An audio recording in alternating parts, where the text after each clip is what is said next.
asalaamaaleykum mbokk yi mi ngi wéy di tàng ci bëccëg gi rawatina ci biir dëkk bi waaye bu ñu ñëwee ba guddi nag dana féex maanaam sax seddaay dinañ ko nemmeeku ci goxu réew mi rawatina ci boori sow bu ñu jàllee ci leeral xibaar yooyu la tàmbalee ko ci suñu animation satellite am na niir yuy wéy di dugg ci géej gi di jóge ci géej gi dugg ci biir dëkk bi rawatina ci boori bëj gànnaar ak diggu réew mi ak ci yenn goxu bëj Saalum d'ailleurs sax bu ñu xoolee ci prévision guddi tey gi la jëm nag ba ëllëg ci suba dañuy gis que ne asamaan si dana am niir ci gox yu bëri ci réew mi waaye nag du doon niir yu fës ay niir yu sew lay doon ci kaw asamaan si bu ñu xoolee nag seddaay bi dana wéy ci boori sow dëkk bi rawatina ca boori Ndar ak boori Louga foofee température yi gën a néew dinañ ko fa séntu muy fukki degré ak juróom-ñeent ñaar fukki degré jàpp ñaar fukki degré ak benn ba ñaar ci diggante Ndakaaru ak li ko wër jàpp boori Fatick jëm ca boori Ziguinchor bu ñu jàllee nag jëm boori penku foofee température dana xaw a yéeg ba tax na foofee péex mi daf fay wàññeeku sax mën nañ ne sax tàngaay lañ fay nemmeeku rawatina ci boori Tambacounda jëm boori Kédougou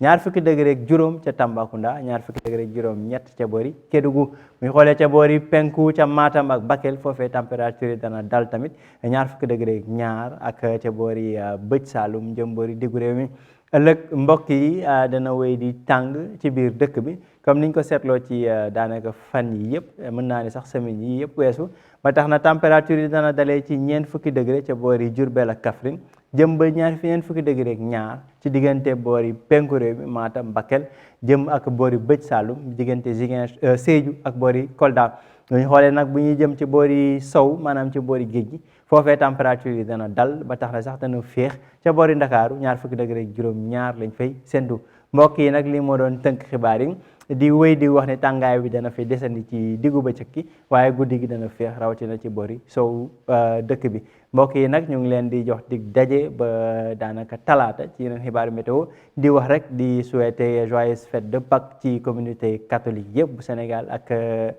bitim réew dig daje mbokk yi ni mu leen ko waxee léegi talaata ci yeneen xibaaru météo jërë ngeen jëf.